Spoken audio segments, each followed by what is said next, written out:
नमस्कार मित्रांनो, महाराष्ट्र शासन निर्णय यूट्यूब चॅनलमध्ये मी निलेश आपले सर्वांचे पुन्हा एकदा स्वागत करतो। मित्रांनो, 21 एप्रिल 2026 पासून जे काही आपले राज्य शासकीय कर्मचारी जे काही आहेत, राज्य कर्मचारी हे सर्व संपावर हे जे काही जाणार आहेत, त्यांच्या संपाबद्दलच्या जे काही सूचना आहेत त्यासाठी एक अत्यंत महत्त्वाचे परिपत्रक हे महाराष्ट्र शासनातर्फे आलेले आहेत। ते आपण पाहणार आहोत। नेमकी GR शासन निर्णय परिपत्रक हे काय ते सर्वच आपण जाऊनच घेणार आहोत। पण तत्पूर्वी जर का तुम्ही चॅनलवर नवीन असाल तर नक्कीच आपल्या चॅनलला सबस्क्राईब करून घ्या, जेणेकरून नवीन व्हिडिओ तुमच्यापर्यंत पोहोचत राहतील। तर जरा वेळ न घालवता आपण व्हिडिओला सुरुवात करूया। संपूर्ण अपडेट काय सर्वचे सर्व आपण जाणून घेऊयात। राज्य शासकीय कर्मचारी यांच्या विविध प्रलंबित मागण्यासंदर्भात दिनांक 21 एप्रिल 2026 पासून पुकारलेल्या बेमुदत संपाबाबत म्हणजेच मित्रांनो, आपण या ठिकाणी पाहू शकता की राज्य शासकीय कर्मचारी जे काही आहेत यांचे जे काही विविध प्रलंबित जे काही मागण्या आहेत त्या मागण्यासंदर्भात 21 एप्रिल 2026 पासून पुकारलेला जो काही बेमुदत संप आहे त्याबाबतचा जो काही आहे तो अत्यंत महत्त्वाचा GR शासन निर्णय हा आला आहे। पण आपण या ठिकाणी पाहू शकता की महाराष्ट्र शासन सामान्य प्रशासन विभाग यातर्फे हा GR शासन निर्णय हा आला आहे। आपण या ठिकाणी शासन परिपत्रक क्रमांक पाहू शकता। संघटना 1526 प्रत क्रमांक 41/16 असा आहे। आपण या ठिकाणी दिनांक पाहू शकता 20 एप्रिल 2026चा जो काय आहे तो अत्यंत महत्त्वाचा GR शासन निर्णय आहे। चला तर याबद्दलची संपूर्ण अपडेट काय सर्वचे सर्व आपण जाणून घेऊयात।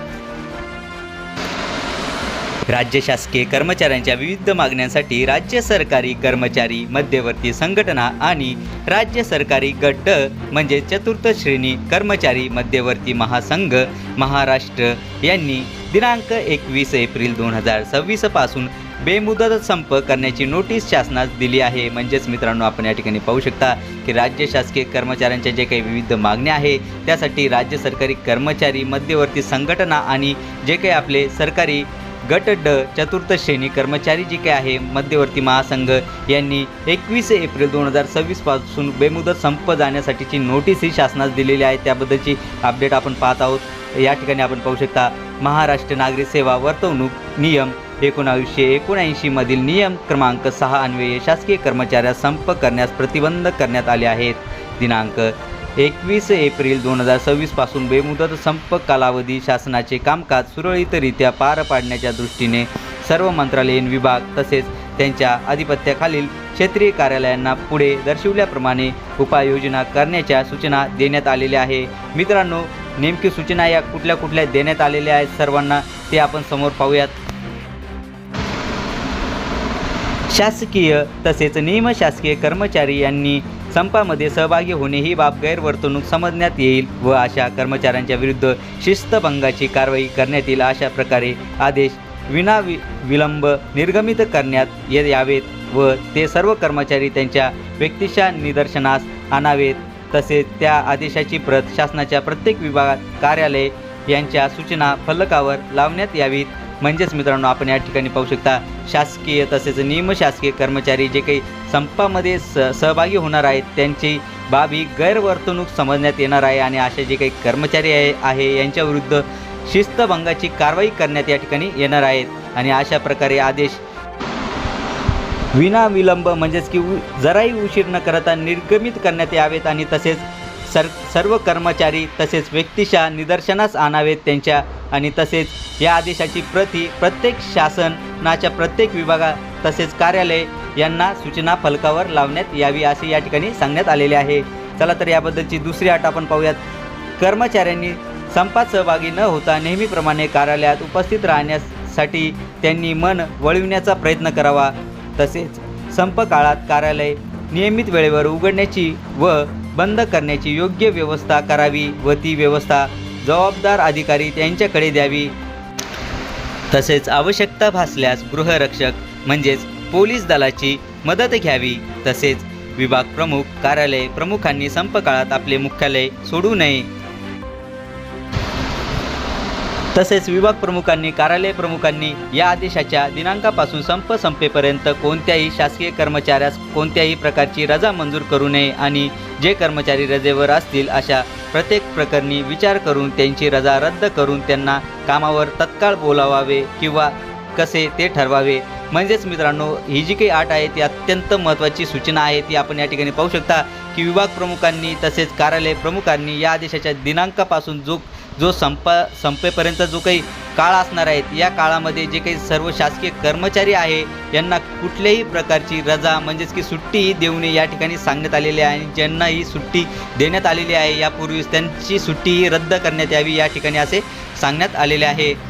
शासकीय कर्मचाऱ्यांच्या संपाबाबत केंद्र शासनाने काम नाही वेतन नाही हे धोरण राज्य शासनाशी अनुसरून असल्याने कर्मचाऱ्यांना अवगत करावे. म्हणजेच मित्रांनो,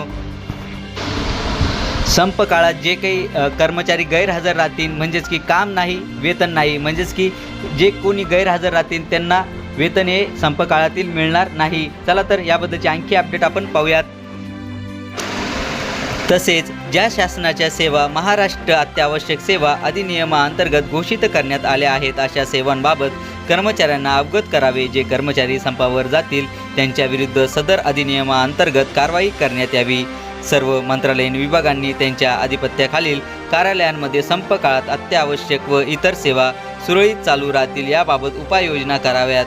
सदर संप कालावधीमध्ये कार्यालयात उपस्थित असलेल्या कर्मचारी यांची माहिती क्षेत्रीय कार्यालयांनी त्यांच्याशी संबंधित मंत्रालयीन विभागांना कळवावी व मंत्रालयीन विभागाने त्यांच्या विभागाची माहिती दुपारी 12 वाजेपर्यंत व त्या अधिपत्याखालील क्षेत्रीय कार्यालयांची संकलित माहिती दुपारी 2 वाजेपर्यंत या परिपत्रकासोबत जोडलेल्या विहित प्रपत्रात कार्यासन आरक्षण 1 सामान्य प्रशासन विभाग 4 चौथा मजला विस्तार इमारत मंत्रालय मुंबई 400032 यांच्याकडे सादर करावी. यापूर्वी असे निदर्शनास आले आहे की कर्मचाऱ्यांची उपस्थिती कार्यालयनिहाय माहिती विहित वेळेवर उपलब्ध करून देत नाहीत. तेव्हा यावेळी काळजीपूर्वक सदर माहिती विहित कालमर्यादेत देण्याची व्यवस्था करावी. तसेच सदरचे परिपत्रक हे महाराष्ट्र शासनाच्या www.maharashtra.gov.in या संकेतस्थळावर उपलब्ध करण्यात आला असून त्याचा संगणक संकेतांक क्रमांक हा 202604 20 17 15 24 41 07 असा आहे. म्हणजेच मित्रांनो, जर का तुम्हाला हा जो काही GR आहे शासन निर्णय आहे हा जर का तुम्हाला क्रॉस चेक किंवा डाउनलोड हा जर का करायचा असेल तर ही जी काही आपली महाराष्ट्र शासनाची ऑफिशियल वेबसाईट आहे यावर जाऊन तुम्ही हा जो काही संकेतांक आहे हा संपूर्ण संकेतांक टाकून हा डायरेक्टली हाच GR डाउनलोड करू शकता. आणि करायला जमला नाही तरी काही हरकत नाही, व्हिडिओच्या खाली डिस्क्रिप्शन बॉक्समध्ये मी आपल्या टेलिग्राम चॅनलची लिंक ही दिली आहे. तेथून तुम्ही याबद्दलची जी काही सविस्तर PDF आहे ती संपूर्ण डाउनलोड करू शकतात. तसेच यानंतरही येणारे जे काही GR असणार आहेत आणि यापूर्वी आलेले जे काही GR असणार आहेत ते सर्वचे सर्व GR तुम्ही त्या ठिकाणून डाउनलोड करू शकता. चला तर मित्रांनो, आशा करतो की तुम्हाला हा जो काही GR आहे शासन निर्णय आहे हा सर्व समजलाच असेल आणि असेच नवीन नवीन अपडेटेड GR घेऊन मी तुमच्यापर्यंत पोहोचत असतो. पण तत्पूर्वी जर का तुम्ही चॅनलवर नवीन असाल तर नक्कीच आपल्या चॅनलला सबस्क्राईब करून घ्या जेणेकरून नवीन नवीन व्हिडिओ तुमच्यापर्यंत पोहोचत राहतील. चला तर मित्रांनो, भेटूयात पुढच्या व्हिडिओमध्ये असाच एक नवीन अपडेटेड GR सोबत. तोपर्यंत धन्यवाद.